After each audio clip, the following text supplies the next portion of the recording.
Hello दोस्तों, आज इस वीडियो में हम कक्षा 9 गणित दोस्तों चैप्टर 5 है यूक्लिड की ज्यामिति का परिचय। नया अध्याय है हमारा।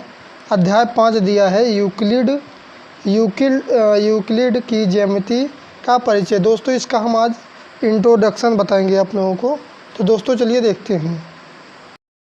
तो दोस्तों चलिए हम देखते हैं अध्याय 5 का यूक्लिड की ज्यामिति का परिचय। तो दोस्तों हमारा इंट्रोडक्शन वीडियो होगा। तो दोस्तों हमको सबसे पहले इसमें पांच अभिधारणा दिया गया है। तो चलिए दोस्तों हम एक एक करके देखते हैं।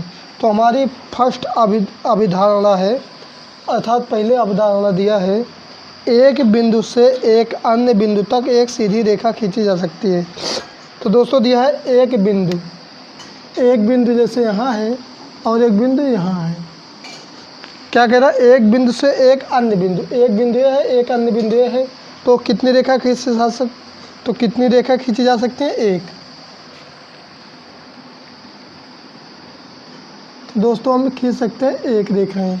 अगर जैसे हमारे एक बिंदु ए है और एक बिंदु ए है, कितनी रेखाएं सीधी खींची जा सकती हैं?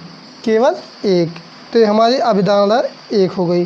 और दोस्तों एक अपगृहीत दिया है 5.1 में, दिए हुए दो भिन्न बिंदुओं से होकर एक अद्वितीय रेखा खींची जा सकती है।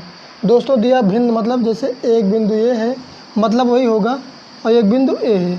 तो दिया है दिए हुए दो भिन्न बिंदुओं से होकर एक अद्वितीय रेखा खींची जा सकती है। एक अद्वितीय मतलब एक रेखा खींची जा सकती है।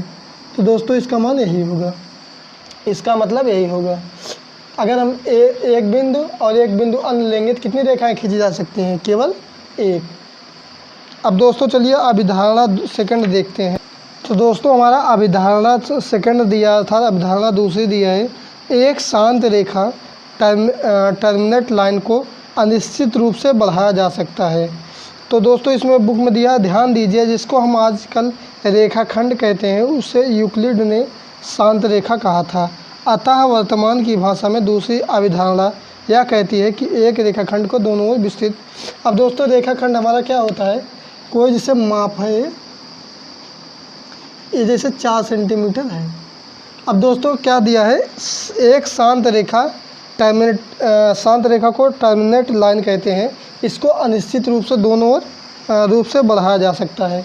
तो दोस्तों यहाँ इधर भी हम बढ़ा सकते हैं और इधर भी बढ़ा सकते हैं।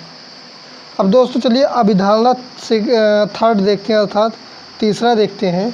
दोस्तों हमारा अभिधारणा 3 है, किसी को केंद्र मानकर और किसी त्रिज्या से एक वृत्त खींचा जा सकता है।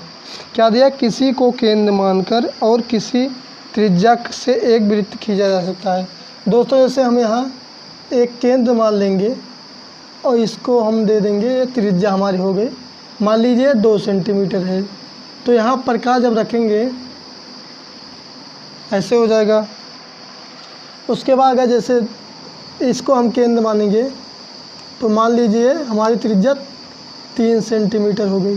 तो यहाँ प्रकाश रखेंगे, अर्थात यहाँ प्रकाश रखेंगे, यहाँ पेंसिल की नोक आएगी, तो ऐसे हमारे ये 3 सेंटीमीटर के हो जाएंगे। तो दोस्तों दिया किसी को केंद्र मानकर और किसी त्रिज्या से एक वृत्त हम खींच सकते हैं। तो हम वृत्त खींच सकते हैं सभी में।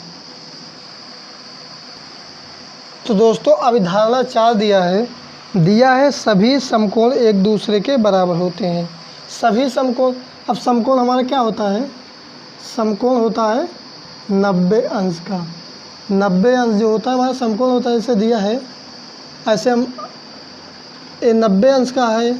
अगर ये छोटा वाला कोण हमारा भी, ये भी 90 अंश का ही होगा। अब इसको अब यहाँ पर हम जब एडजस्ट कर देंगे तो हमारा 90 अंश का ही बनेगा। अर्थात हमारा ये बड़ा वाला 90 अंश और ये 90 अंश छोटा वाला सभी हमारे बराबर होते हैं। दोस्तों हमारा 5वां अभिधारणा है, ये सबसे इम्पोर्टेंट अभिधारणा होती है। दिया है यदि एक सीधी रेखा दो सीधी रेखाओं पर गिरकर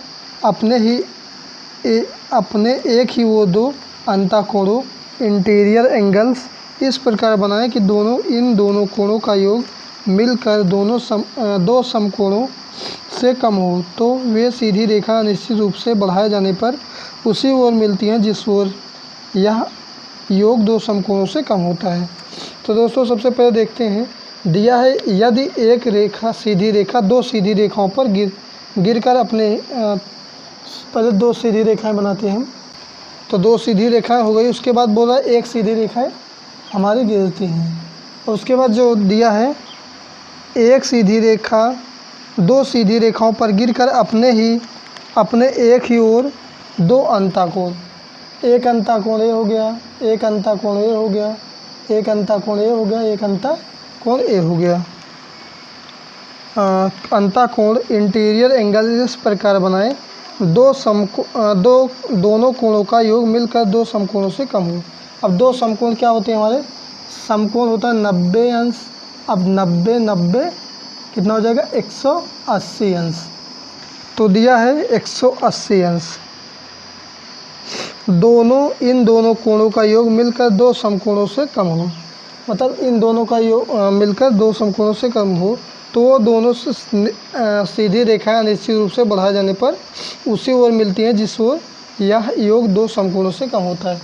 तो दोस्तों मान लीजिए हमारा 70 अंश है, अंताकोण 50 अंश है, तो 70 इतना जोड़ेंगे इसका योग तो इतना हो जाएगा 110 में 70 जोड़ेंगे तो 180 हो जाएगा। इसमें कितना जोड़ना पड़ेगा 130, 130 में 130 अंश में 50 अंश जोड़ेंगे तो कितना हो जाएगा 180 अंश। तो दोस्तों इसमें दिया है अपने एक ही ओर हमको देखना है। तो दो अंताकोणों इंटीरियर इस प्रकार बनाएं कि इन दोनों कोणों का योग मिलकर दो समकोणों से कम हो।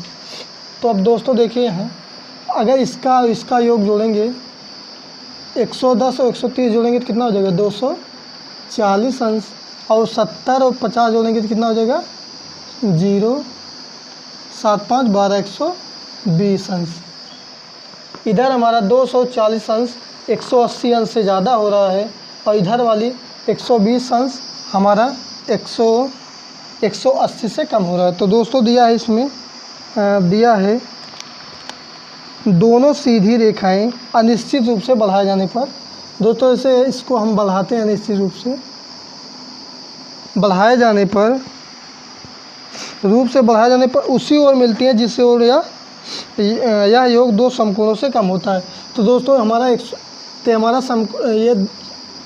इसको हम जब अनिश्चित रूप से बढ़ाएं और इस वाली रेखा तो उसी ओर मिलती हैं हमारी रेखाएं। इधर हम बढ़ाएंगे तो हमारी नहीं मिलेगी, इधर बढ़ाएंगे तो मिलेंगी। तो उसी ओर बढ़ता है, क्वेश्चन में दिया है उसी ओर मिलती हैं आपस में जिस ओर दो समकोणों से हमारा यह योग दो समकोणों से कम होता है। तो 120 हमारा 180 से कम है तो इसी ओर मिलती हैं। तो दोस्तों ये हमारा अभिधारणा 5 हो गया। अब दोस्तों अध्याय 5 का इंट्रोडक्शन द एंड।